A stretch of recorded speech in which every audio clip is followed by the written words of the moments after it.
दोस्तों एसएससी ज्ञान में आप सभी का स्वागत है। आज हम इस वीडियो में एसएससी एमटीएस 2021 के 7 अक्टूबर को जो एग्ज़ाम हुआ था उसके सभी तीनों शिफ्टों के जीके जीएस के 75 प्रश्नों का रिवीजन करेंगे। तो वीडियो को लास्ट तक ज़रूर देखें। वीडियो पसंद आए तो वीडियो को लाइक और चैनल को सब्सक्राइब ज़रूर कर लें।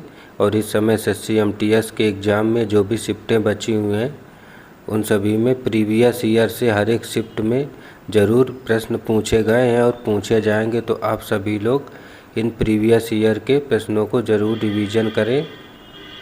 तो बढ़ते हैं अपने 7 अक्टूबर के प्रथम शिफ्ट के प्रश्नों की ओर। 7 अक्टूबर की प्रथम शिफ्ट में पहला प्रश्न है, व्यपगमन के सिद्धांत के कार्यान्वयन के खिलाफ 1824 में ब्रिटिश ईस्ट इंडिया कंपनी के खिलाफ सशस्त्र विद्रोह का नेतृत्व करने वाले पहले भारतीय शासकों में से एक थे। तो इसका आंसर होगा कित्तूर चेन्नम्मा जो थे एक थे। फिर अगला प्रश्न है, किस आयोग ने सरकारी सेवाओं की सभी स्तरों में ओबीसी उम्मीदवारों के लिए 27% आरक्षण की सिफारिश की थी? तो यह आयोग था मंडल आयोग।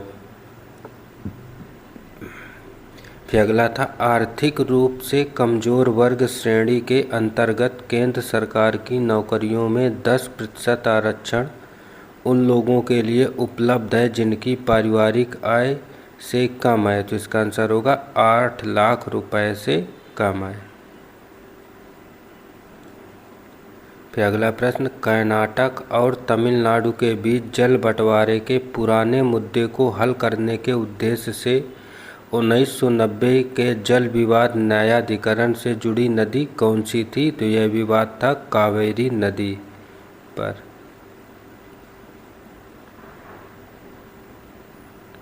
अगला प्रश्न है, लड़कों में बढ़ते कंठ को गले से बाहर निकले हुए एक भाग के रूप में देखा जा सकता है जिसे क्या कहा जाता है? तो इसका आंसर होगा एडम एप्पल कहा जाता है।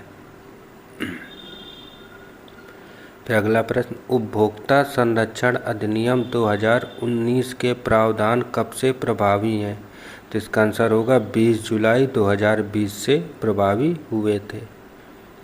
फिर अगला था, जुलाई 2020 की स्थिति के अनुसार भारतीय चिकित्सा अनुसंधान परिषद के महानिदेशक निम्न में से कौन है? तो इसका आंसर था प्रोफेसर बलराम भार्गव। फिर अगला था, निम्न में से कौन सा ज्वारी बंदरगाह है? तो आंसर होगा कांडला बंदरगाह। फिर अगला था, ऑस्कर पुरस्कार पाने वाले पहले भारतीय निम्न में से कौन है? तो इसका आंसर होगा भानु अथैया। फिर अगला था, मणिपुर की इम्फाल घाटी किस शिल्प का एक महत्वपूर्ण केंद्र है? तो इसका आंसर था कोना शिल्प का एक महत्वपूर्ण केंद्र है। फिर अगला प्रश्न है, लिटमस विलयन बैंगनी रंग का ऐसा रंजक होता है जिसे किस वर्ग के एक पौधे के लीचेन से निकाला जाता है? तो आंसर होगा थैलोफाइटा वर्ग के पौधे से निकाला जाता है। फिर अगला था, आईबीएम और कोका कोला कंपनियों ने किस वर्ष विदेशी मुद्रा विनिमय अधिनियम का पालन करने में सक्षम न होने के कारण अपने परिचालन को बंद कर दिया था, जिसमें यह अधिदेश था कि विदेशी निवेशक भारतीय उद्योगों में 40% से अधिक स्वामित्व नहीं रख सकते हैं? तो यह था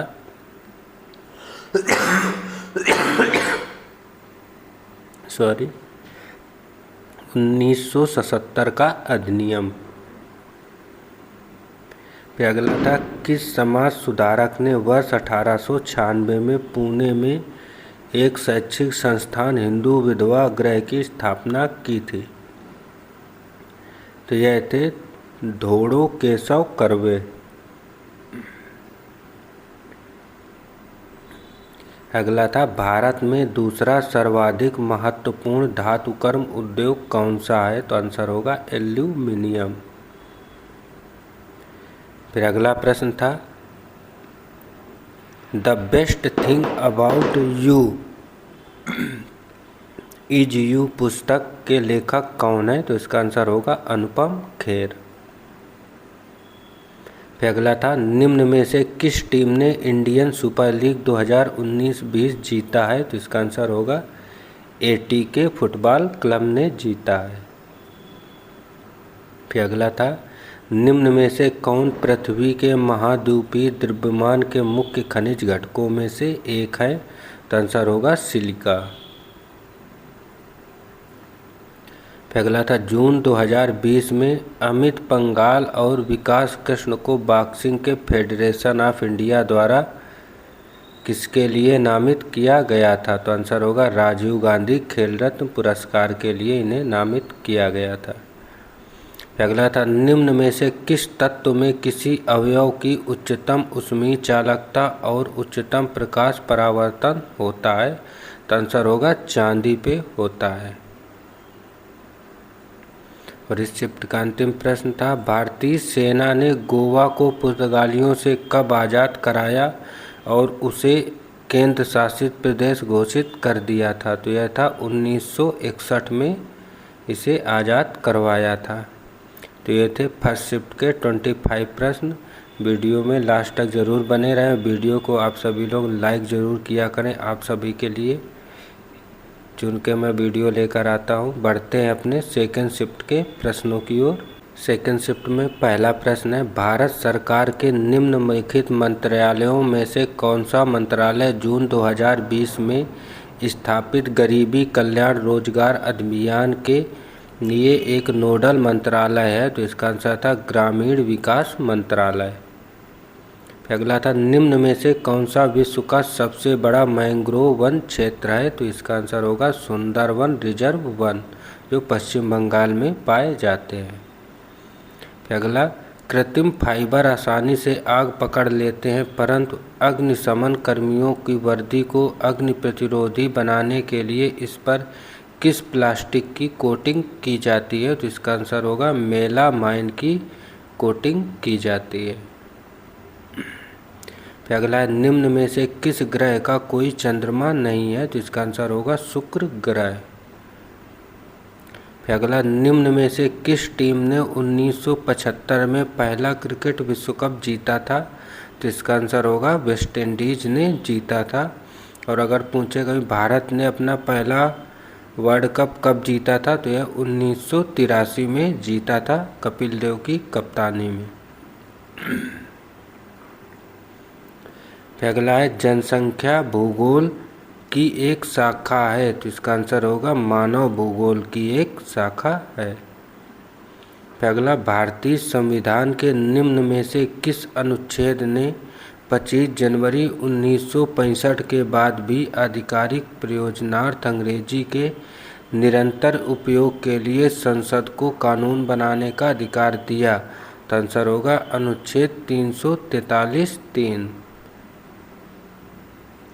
अगला, व्यापार और विकास पर संयुक्त राष्ट्र सम्मेलन के अनुसार भारत 2019 में प्रत्येक विदेशी निवेश का कौन सा सबसे बड़ा प्राप्तकर्ता था? तो आंसर होगा 9वां सबसे बड़ा प्राप्तकर्ता था।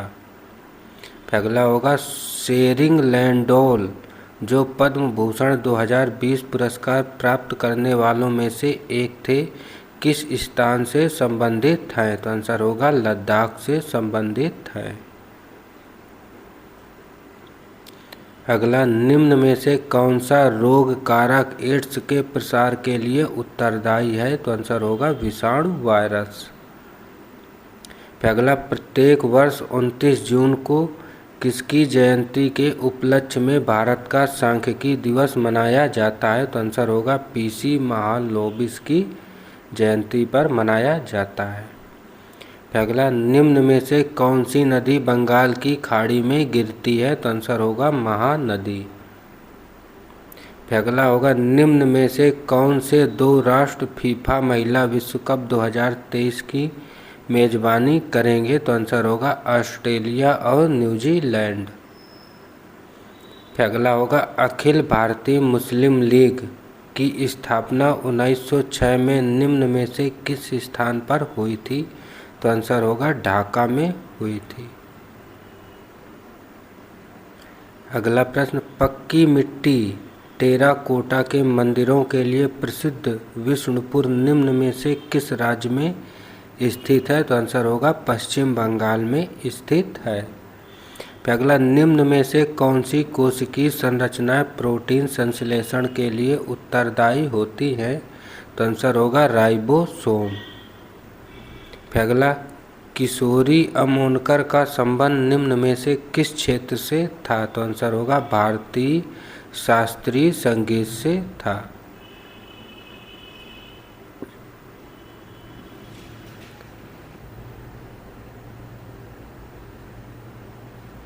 अगला है, पेलाग्रा रोग विटामिन की कमी से होता है? तो यह विटामिन B3 की कमी से होता है। अगला है, भारतीय संविधान के अनुसार ऐसे अधिकतम कितने राज्य हैं जहां केवल एक ही व्यक्ति को राज्यपाल नियुक्त किया जा सकता है? तो आंसर होगा कोई सीमा नहीं है, ऐसे कोई राज्य नहीं है। अगला है, निम्न में से किस वर्ष 1938 और 1939 में भारतीय राष्ट्रीय कांग्रेस के अध्यक्ष के रूप में चुना गया था? तो आंसर होगा सुभाष चंद्र बोस को चुना गया था। अगला, निम्न में से कौन सी लिपि सभी आधुनिक भारतीय लिपियों की जननी मानी जाती है? तो आंसर होगा ब्राह्मी लिपि। और इस शिफ्ट का अंतिम प्रश्न है, निम्न में से कौन सा ग्रंथ कश्मीर के इतिहास का सबसे विस्तृत विवरण देता है? तो आंसर होगा राजतरंगिणी ग्रंथ देता है। ये थे सेकंड शिफ्ट के 25 प्रश्न। अब बढ़ते हैं अपने थर्ड शिफ्ट के प्रश्नों की ओर। थर्ड शिफ्ट में पहला प्रश्न है, गांधी जी ने किस वर्ष को करो या मरो का प्रसिद्ध भाषण दिया था? तो यह होगा 8 अगस्त 1942 को करो या मरो का भाषण दिया था। अगला प्रश्न है, किस भारतीय राज्य ने दिसंबर 2019 के लिए सबसे अधिक GST राजस्व संग्रह दर्ज किया था? तो आंसर होगा महाराष्ट्र राज्य। अगला, भारत के संविधान के किस भाग में देश के भीतर व्यापार और वाणिज्य की स्वतंत्रता का प्रावधान है? तो आंसर होगा भाग 13 में इसका प्रावधान है। अगला, पेंसिल के लिए एक संक्षिप्त शब्द है जो भारत सरकार द्वारा सितंबर 2017 में शुरू किया गया एक इलेक्ट्रॉनिक पोर्टल है। तो यह platform for effective enforcement for no child labour, जिसे पेंसिल कहा गया, का एक इलेक्ट्रॉनिक पोर्टल है। अगला, साइमन आयोग के खिलाफ शांतिपूर्ण प्रदर्शन के दौरान लगी चोटों से किसकी मृत्यु हो गई थी? आंसर होगा लाला लाजपत राय की मृत्यु हो गई थी। अगला होगा, बाय टेल्स ऑफ चाइल्डहुड किसकी आत्मकथा पुस्तक है? तो यह था रोल्ड डाहल की एक आत्मकथा है। अगला होगा, का निरपेक्ष अपवर्तनांक 2.42 होता है? तो इसका आंसर होगा हीरे का जो अपवर्तनांक है वह 2.42 होता है। निम्न में से कौन सी एक ओलंपिक स्पर्धा नहीं है? तो आंसर होगा करतबी जिम्नास्टिक जो है ओलंपिक स्पर्धा के अंतर्गत नहीं आता है।